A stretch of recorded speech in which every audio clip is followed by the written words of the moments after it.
Bonjour, prends ton livre Chute jolie à la page 33. On va découvrir ensemble le nouvel album sur lequel on va travailler. Il s'agit de la ceinture magique de Stéphane Jorisch. Alors, au premier plan, on voit une femme au chapeau immense, décorée d'une plume, comme en portent les mousquetaires, si tu connais, et d'une fleur. Sa robe est très volumineuse, elle est brodée de fleurs. Au niveau du buste, elle porte un corset rouge très étroit. Au niveau du cou, on appelle ça une collerette. C'est une sorte de tissu avec plein de plis. Il y a aussi la même chose au niveau des poignets. Elle a de longs cheveux blancs, ou peut-être que c'est une perruque. À sa taille, il y a une ceinture. Ses mains sont gantées, c'est-à-dire qu'elle porte des gants. Et l'une de ses mains, la main gauche, plonge dans un chaudron plein de pièces d'or. À l'arrière-plan, regarde bien, on discerne à peine un petit bonhomme à l'air rieur qui porte lui aussi un chapeau à plumes. On peut donc penser que cette histoire se déroule du temps des rois et des reines.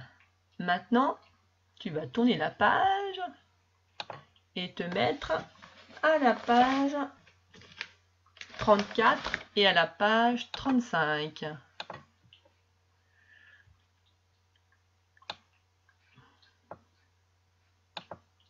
Voilà. Alors, sur la page de gauche,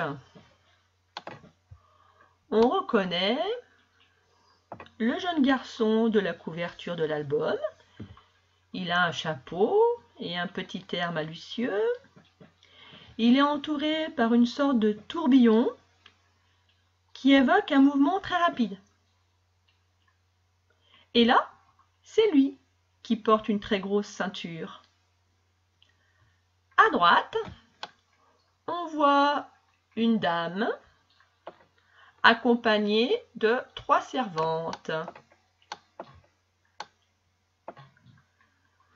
Alors, est-ce que c'est la dame qu'on voit sur la page de couverture de l'album?